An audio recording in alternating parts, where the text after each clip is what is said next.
Hello everyone. Welcome to a screencast video that's going to be put into PlayPosit with some questions. And this is going to be about some of the culture of South and Southeast Asia.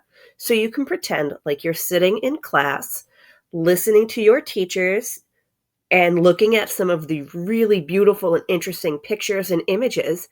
And instead of us asking you questions and waiting for you to raise your hands, we're going to be doing it virtually. So I hope you enjoy this. We all hope you enjoy this. So here we go. So South Asia, which is one of the two areas we've been studying, includes the Indian subcontinent, which is right here, and it includes the coastal nations of India, Pakistan, Bangladesh. It includes two landlocked nations of Nepal and Bhutan, and two island nations, the really teeny tiny island archipelago of the Maldives, and the teardrop-shaped island of Sri Lanka. And then after we go through South Asia, we will run through some of Southeast Asia. Many more countries, but a smaller area. So let's get started. So I'm just going to hide that menu there, and here we go. All right, so our first two countries that we're going to look at right now are Nepal and Bhutan. These are both landlocked nations that have the Himalaya Mountains, which would make things a little difficult, especially in trade. The Himalayas are tall, beautiful, but are a very active mountain range. You might remember this from science and plate tectonics. The Himalayas are constantly growing by the Indian subcontinent plate banging up against that Asian plate, creating these high mountains. So unfortunately, these two countries and northern India do get quite a bit of earthquakes. Some unique facts about these two smaller nations. I love their flags. You have the flag of Bhutan that has that dragon, and then you have the flag of Nepal, which is the only flag in the world that is not a rectangle or quadrilateral.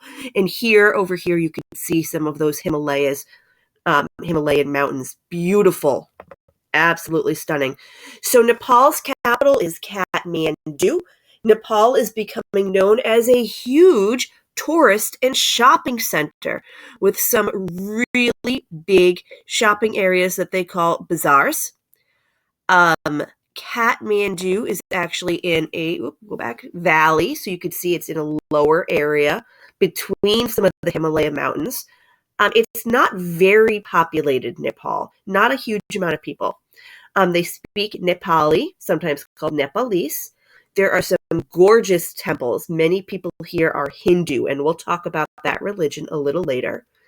Nepal and China share Mount Everest, and in Nepali, it's called Sagarmatha. Nepal was once owned by the UK, and they actually had a king until fairly recently, only 12 years ago. They had a monarchy. Now they have a democracy. And if you want to have an interesting extension, check out the Kumari. These are the living goddesses, girls up until around the age of 12 or 13 who are selected and dressed up as goddesses. It's a really cool thing, so I encourage you to look it up. It's fascinating. And then we have Bhutan. Now, Bhutan's a very interesting place. They still have a monarch. So you can see here is the king of Bhutan right over there and his queen. Fun fact about the capital of Bhutan. I'm not sure what's happening here. Fun fact about the capital of Bhutan, Thimphu. Not a huge amount of people there. It's an incredibly clean, beautiful country. There's really strict laws about keeping it super clean and not polluted. Also, there's no traffic lights in Thimphu. They actually tried to put one in a few years ago, and the people rebelled. They said, we are known for not having traffic lights. We do not want to have any traffic lights. The people of Bhutan are very protective of their environment and what is around them. Rules. If you are looking to go someplace with beautiful, clean air, not very crowded, not a huge shopping area, then Bhutan, the Thunder Dragon is the place where you want to go. It is a pretty beautiful country. And like Nepal, they rely on some agriculture and some other services. So those are our two landlocked countries. Okay. Let's move on to India, which is, of course, our largest area. So India is, like the US, divided into states. And they also have a capital region, like Washington, D.C. So you can see that they don't have 50 states, but they have quite a few states. And some states, like Alaska, Texas, California, are pretty large.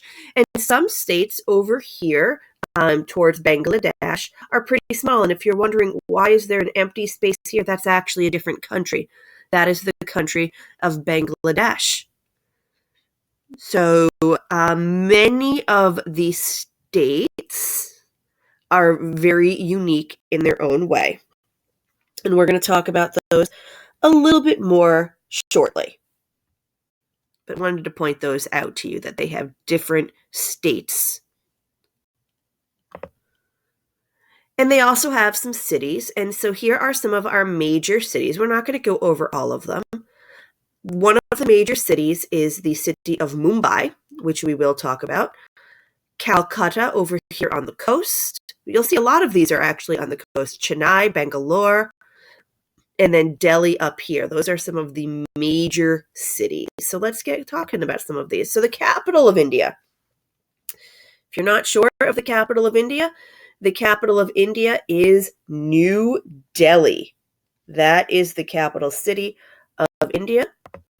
Not sure if I can get it to click on here. We can try. Nope, not going to get it. Oh, there it is. So there is the capital of India, New Delhi. Very crowded city. It has not always been the capital. It was moved to be the capital within the past 100 years for similar reasons that Brazil had, where they moved the capital to Brasilia to try to ease some of the crowding from some of the coastal cities. Because New Delhi, you can go back a little bit. New Delhi is right near Delhi up here. It is not right on the coast. The coast, as I hope you can all remember, is often a very crowded place, especially in a city or country rather like India. Here we go.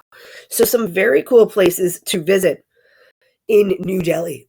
You have the Lotus Temple. The lotus flower is a very important flower in Indian culture, especially for people who are Hindu, which is a type of religion. Then you have the ISKCON Delhi Temple, another religious place.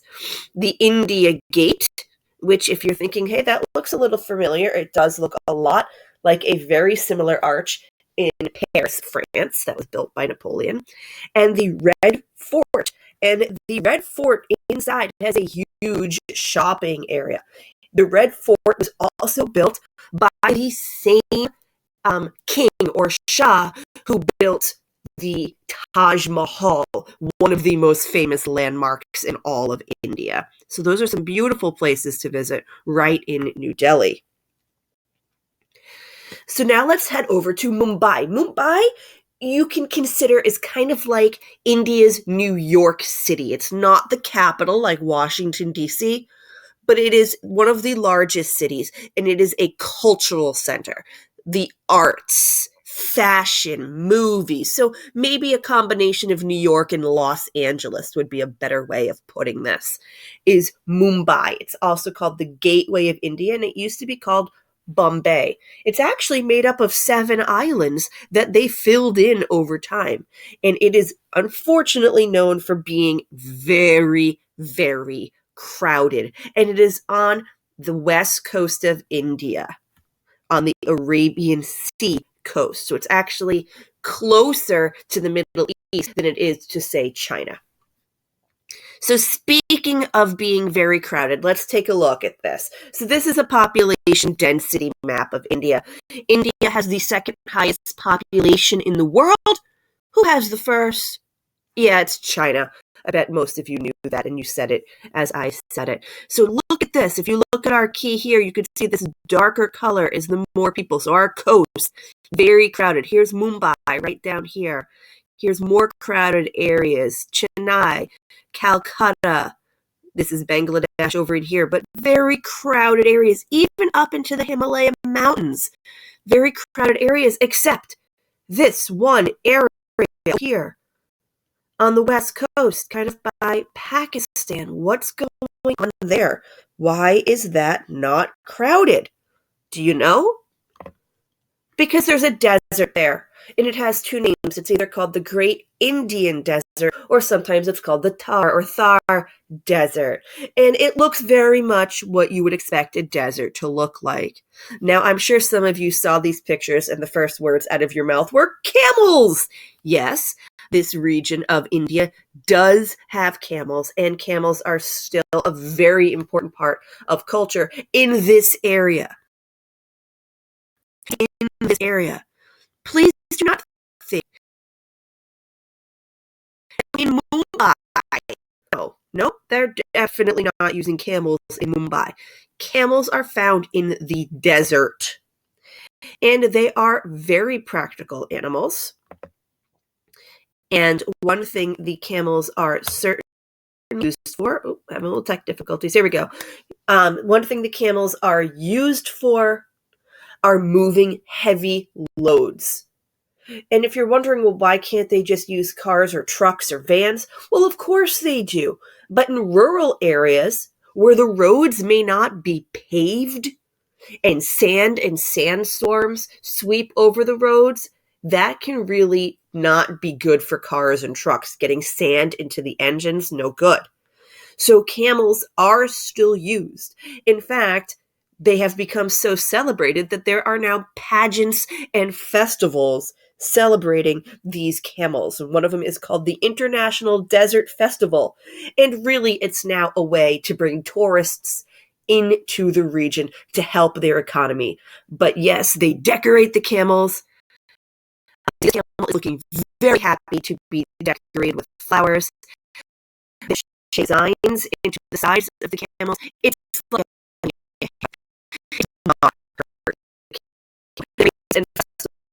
and see down this bottom picture.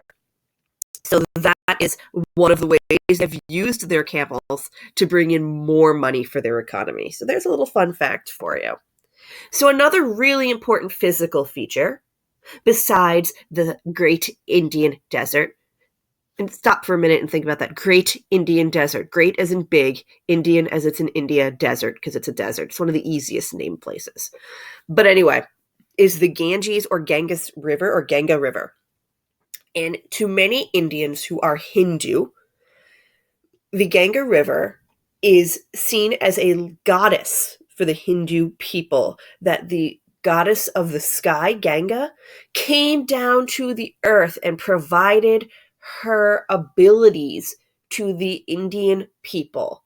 And so today, the Ganges River is still revered as a very special river. It is a life river. They can use the water. They can use the great silt and soil. The water can be used for drinking, bathing, power, transportation, trade. It is also, like I said, seen as an important religious figure and icon. It is a place where people would go to be purified and cleansed. Unfortunately, nowadays, the physical river has become incredibly polluted. So that is a big issue for many people, that they depend on the river, except the river is also highly polluted. But you can see here, some of these people are using the river because they have to. Others are using it because they see the river as a blessing. The Ganga was the mother of them all. So that kind of brings us back to the idea of overpopulation, which we talked a little bit about already, with the Ganga River, with Mumbai, with New Delhi. India's population is very, very large. Now, this here is a population pyramid. And on the left, the boys or males are in the shades of blue, and females are in shades red or pink. And every country comes up with population pyramids. So here in the middle, you will see different ranges. These are ages. So 0 to 9, 19, 15, 19, all the way up to 100 plus. So those are ages. And then across the bottom, it's how many million. So what I'm seeing here between the ages of 0 to about 19, there is over 60 million boys in each of those. Slightly fewer girls, but not a whole lot. Millions. So that means, we'll go back over here, 60 million here, 60 million here, 60 million here, 60 million here. And then it does start to decrease. But what that tells us is that there are more young people than there are people who are in their 30s up through middle age into elderly. Now, if you're thinking, well, of course, you're right. There's never going to be a huge amount of people in this area. That is life expectancy. But in this area, this is showing us that India's population is booming.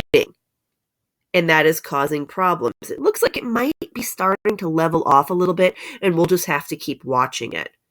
Unfortunately, that overpopulation leads to poverty. Now, there are people in India who are very incredibly wealthy, billionaires, millionaires, and people doing very well.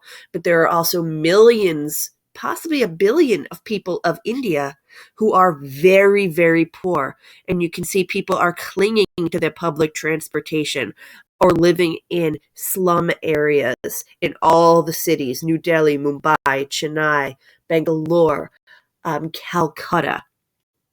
So India is battling their amount of people and trying to make sure that everybody can take care of themselves. And look at the traffic. That's Mumbai. From what I've heard, and I've had students tell me, traffic in Mumbai is insane. Totally crazy. If any of you were like, I've been in Boston traffic, worse, and even more worse, because it's not just cars. There are cars. There are little, almost like taxi cabs, you can kind of see one here, called tuk-tuks that people take everywhere. And people don't really follow rules of the road. It's not like if you stay to the right in each direction, you'll be fine. It's if you see an open place, you go there. You go to that open place to try to get ahead. It's crazy. Another problem is monsoons. Monsoons, vocab word, are seasonal winds. And sometimes they blow directly from the water, the Arabian Sea, the Indian Ocean, and the Bay of Bengal. And since they're coming from water, those are wet winds because they're picking up the water. And we're talking months of torrential downpours, especially everything in this area here, which is most of India, not the desert, which is kind of right where I'm pointing right here. You can actually look at the rainfall map. You can see the desert because it says under 5. But look at this area here. Over 40 inches of water, 20 inches. That's huge. And then if you flip it, sometimes the monsoon winds come down from the Himalayas. Those are drier.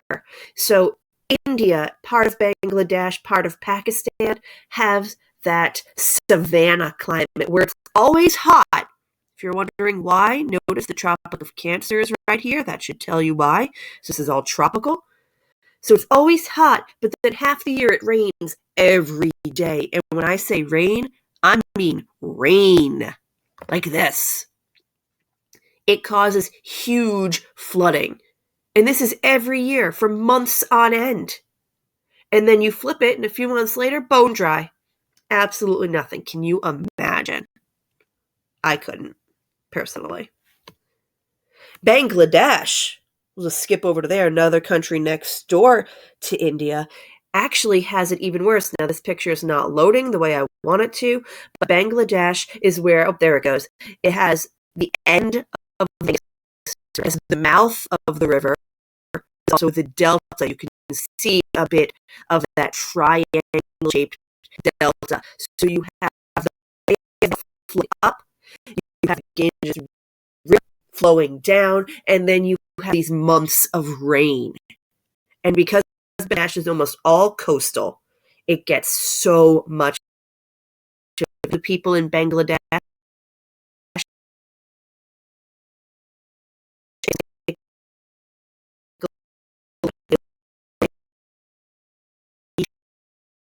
here. So let's move in a little bit more to the culture, and these are just some general culture pictures.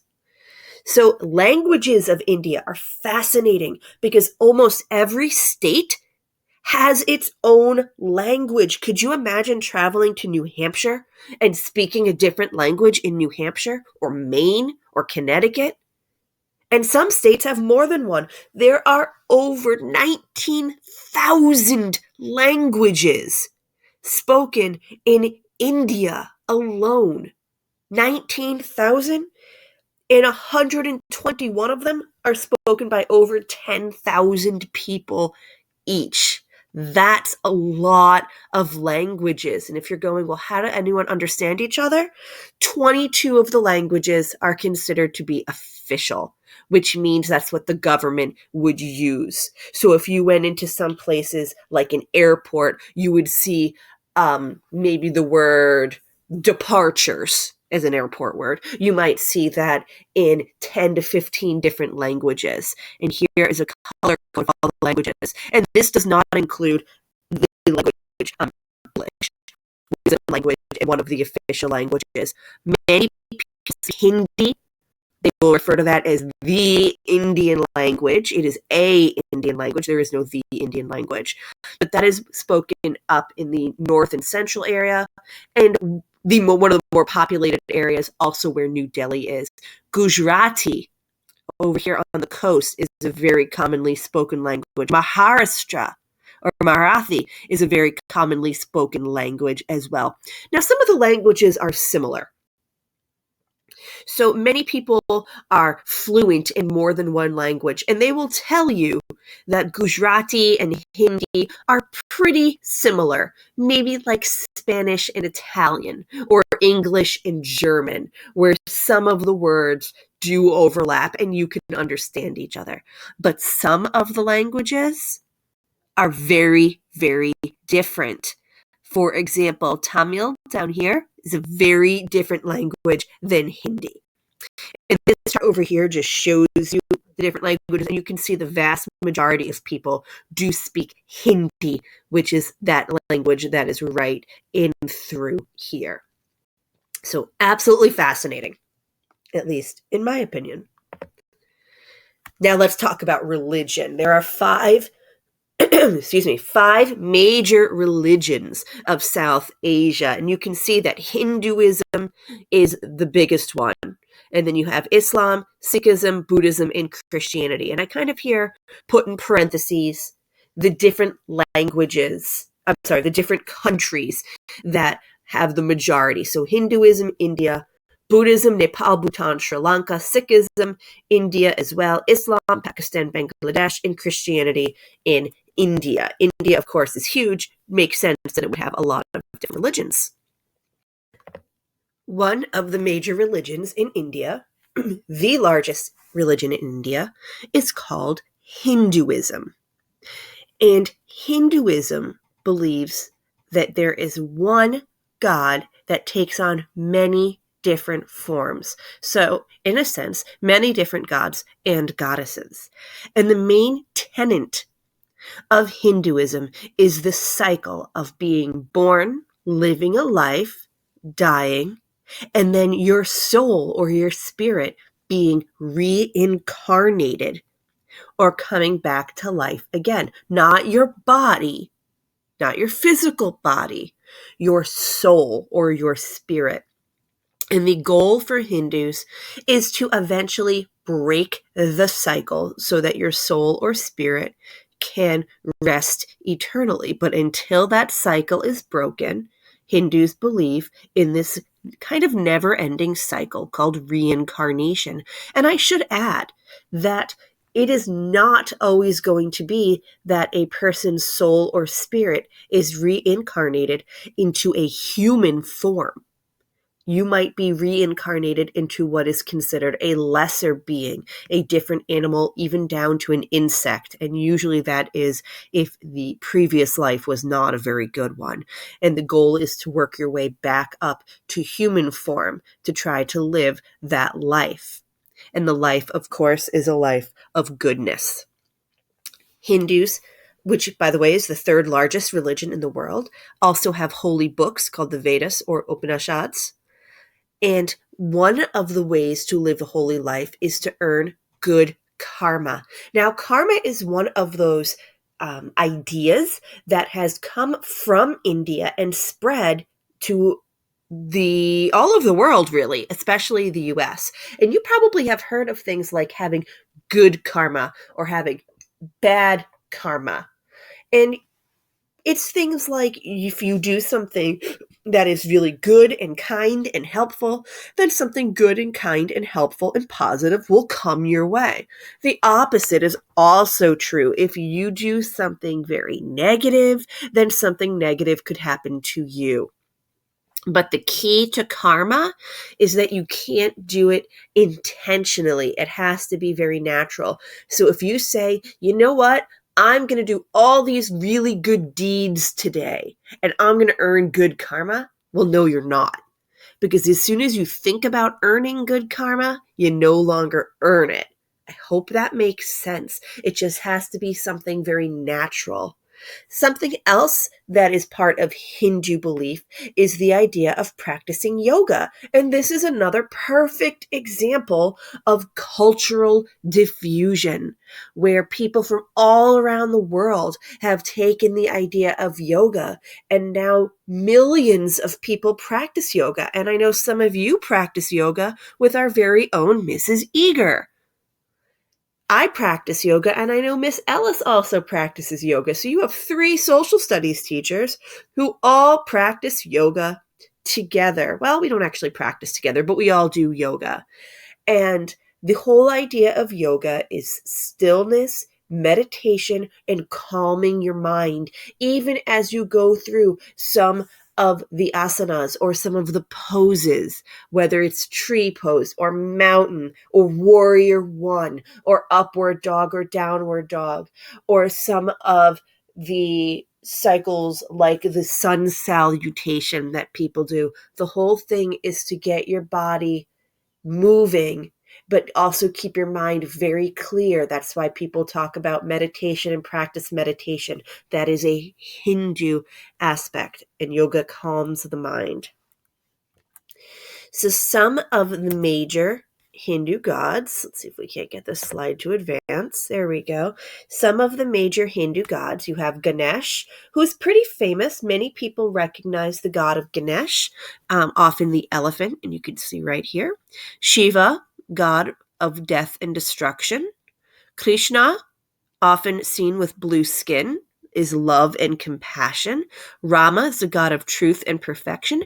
And if you've heard of the Hindu holiday of Diwali, the festival of lights, that is Rama is who is celebrated. Vishnu, and then there are many, many others. Like we said earlier, the Ganga River. There's also Parvati is another one.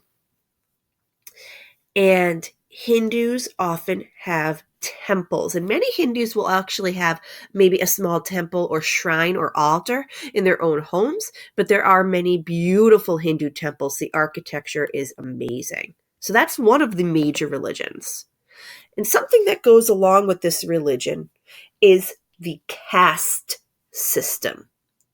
And Hindus believed that people were born into 5 main castes or groups or levels. You had your scholars, Your kings and your warriors, your farmers, the traders, bankers, arts and craftsmen, and the people who were untouchable. And you did not want to be an untouchable.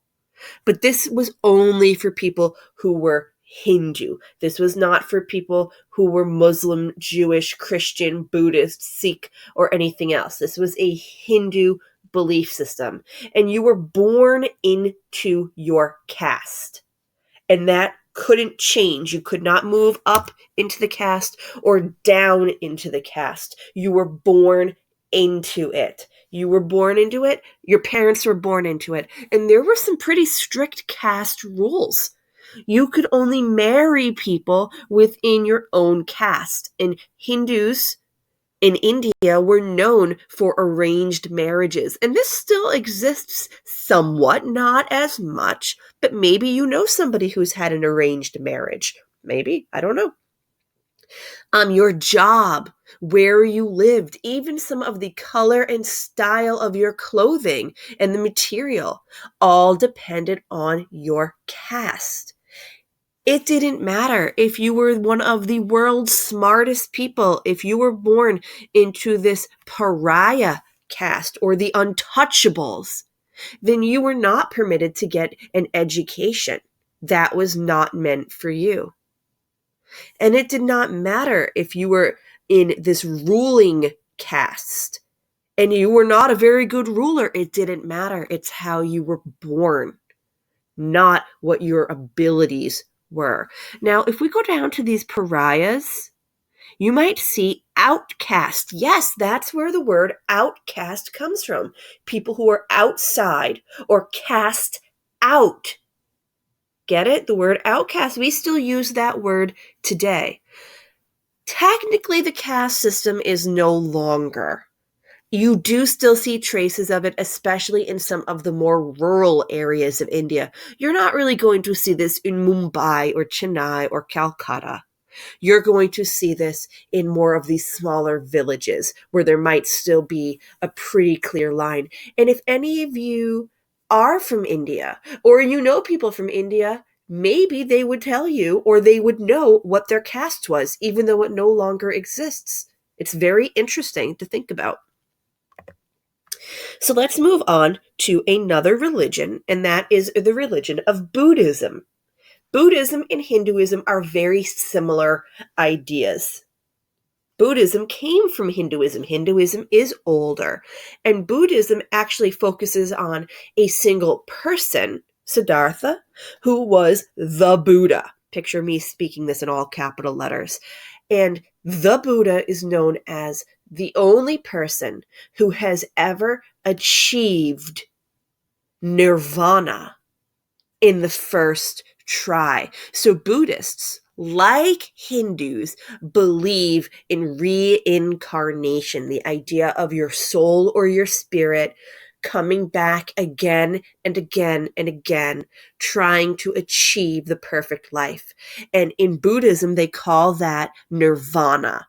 That is your happy place. So close your eyes for a second and picture the one place where you are just free of all care and concern, and you just feel nothing but absolute happiness and bliss. That is nirvana for the rest of eternity. That's where you would spend your time. So that is the goal of Buddhists, and the Buddha achieved it on his first try.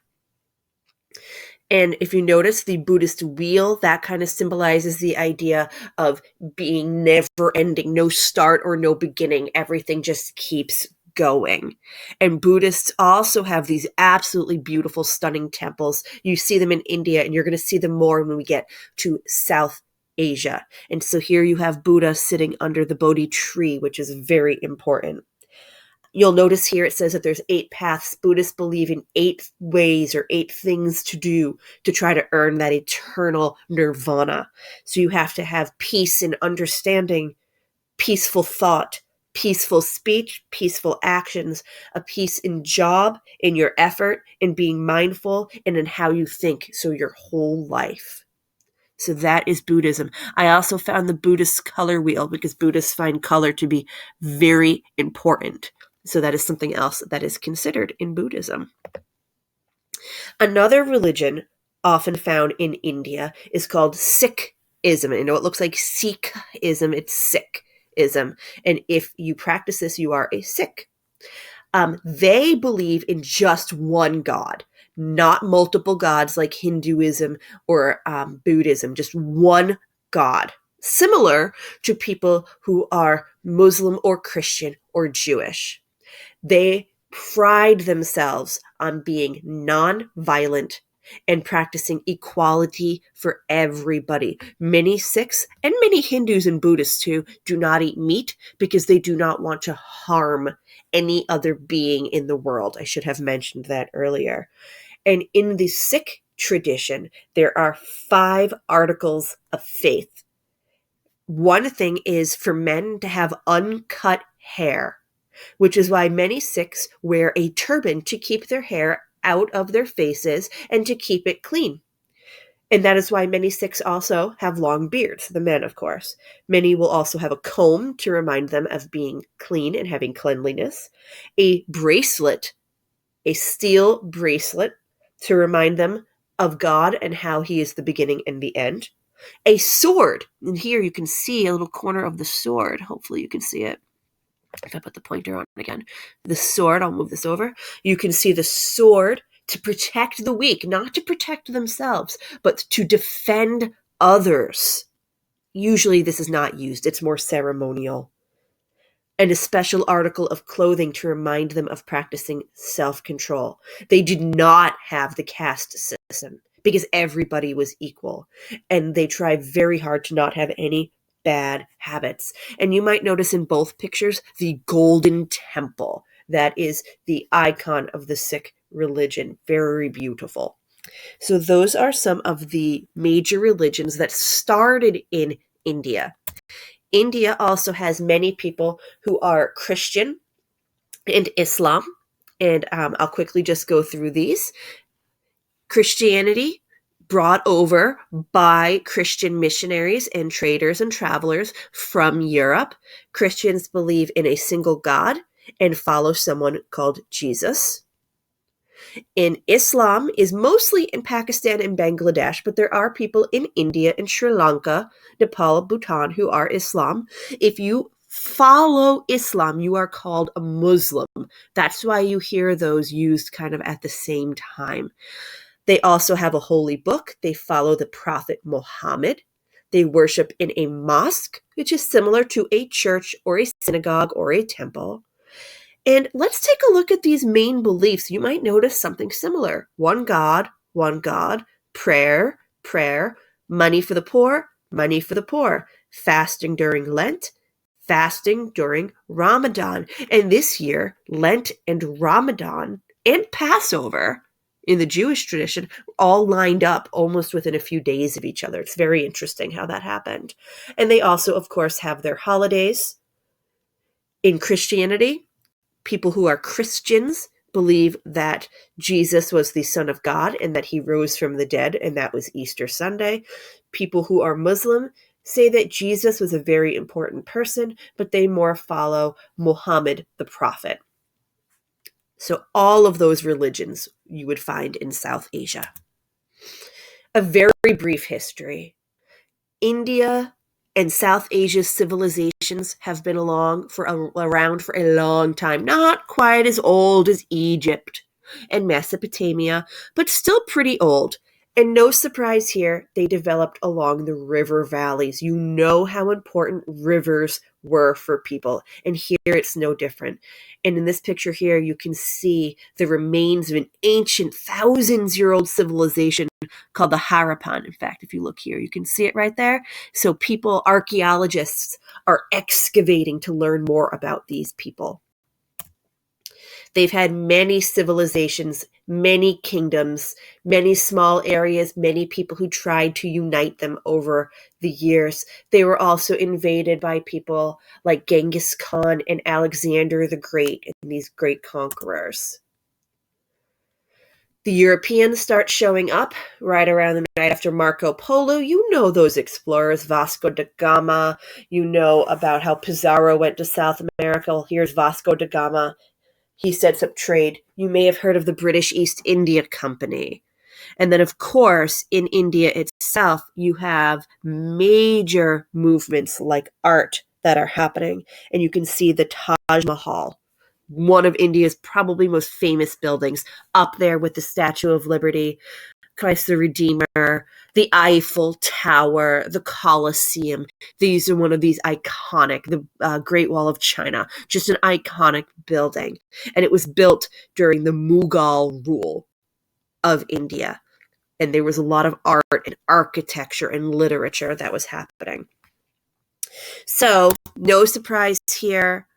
Our friends, the British. Now, we've gone through almost a full year of geography, and we keep seeing the British taking over places. Yet again, England, Great Britain is the mother country to another area. They called it British India, and you can see on this map, should have included a bit of Nepal, but Pakistan, India, Bangladesh, Sri Lanka, the Maldives, even into what is now called Myanmar, all controlled by India for around 100 years. And that's why English is spoken in parts of India as a major language. That's why there's Christianity in India, was because of the British. Just to remind you, look how much the British were, and this was the 1920s. We don't even have the colonies on here anymore, but you know they took over there too. They owned so much. And let's not forget that Indians did participate in World War I and World War II because they were owned by the British, who were fighting. So there were Indian soldiers. Let's not forget them, please. So how did they become free? You might recognize this gentleman here, one of the most famous icons in the world, Mohandas or Mahatma Gandhi. You may have heard of Nelson Mandela, Martin Luther King. He's in that same group of freedom fighters. In fact, both Nelson Mandela and Martin Luther King were inspired by Gandhi. He was peaceful. He did not believe in violent protest. You may have heard of the 1930s Salt March to protest how the English were treating the sale of salt and how they were treating the salt miners and workers. In 1947, he managed to achieve independence for India. And so the monarch of England was no longer the leader of India. Okay, sometimes you hear it as the Empress or Emperor of England. That stopped. The Emperor or Empress of India was the English king or queen. And he managed to convince them to leave. Unfortunately, he was assassinated fairly soon after that. In fact, kind of like Martin Luther King Jr. Okay, so let's keep going. So before Gandhi helped free India, India was this whole area here, and it was controlled by the British for about 100 years. Then India split up, and you had India, and then you had East and West Pakistan, because those two countries were both Muslim, and most people in India were Hindu. So rather than fighting, even though there was some violence, they tried to settle by splitting those off, and eventually West Pakistan dropped Pakistan and just became Pakistan, and East Pakistan changed its name to Bangladesh. Okay. So clothing and food, I'm not going to spend a lot of time on this. Many people are familiar with different forms of Indian. You find that many people in India dress exactly the same way that we do in Burlington, Massachusetts, but there are people who still wear more traditional Indian costumes or clothing, and a lot of it has to do with comfort. Don't forget the heat in India. They're not going to wear a lot of hoodies. It's way too hot. So many women will wear cotton and silk because it's light and airy and keeps them cool. And you might recognize the sari. You might recognize the salwar kameez. You might also recognize down here we have someone wearing henna, which is used as decoration, but also for religious reasons. It's very important for Indian weddings, which, by the way, can last for days. And the color red is very important. Indian women love bright colors, especially people who are Hindu or Buddhist. Indian food, delicious. But India is a huge country. Just like there's different types of food all around the U.S., New England clam chowder, Maryland crab cakes, soul food down in Louisiana, Tex-Mex in the Texas area. India does not have the same type of food all over the place. So some classic Indian food, you may have heard of samosas. Oh, they're delicious. Naan bread, roti, food with tomatoes, types of yogurt, curry, chickpeas, garlic, ginger. Anyone getting hungry? I am. Vindaloo, lentils, eggplants, chai, tea, which has become very popular around here. You can get it at Starbucks and Dunkin' Donuts. And lassi, delicious drinks.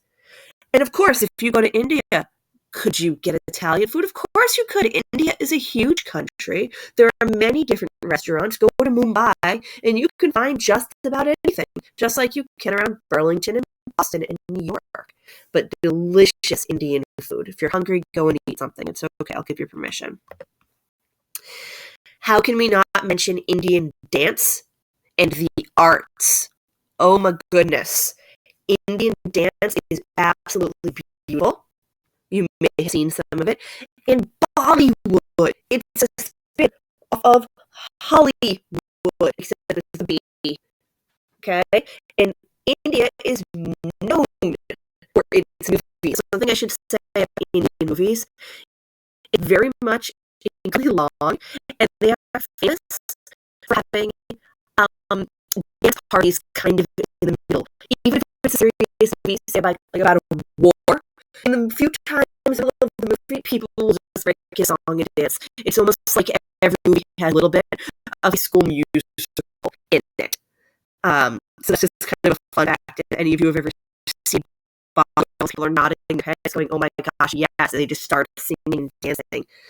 A very famous movie came out about 10 years ago now called Slumdog Millionaire, and it really kind of brought Bollywood into Hollywood. So definitely check them out. Indian dance is also very cool, very graceful, lots of interesting movements, and definitely something that you will get into dancing to if you ever listen to it.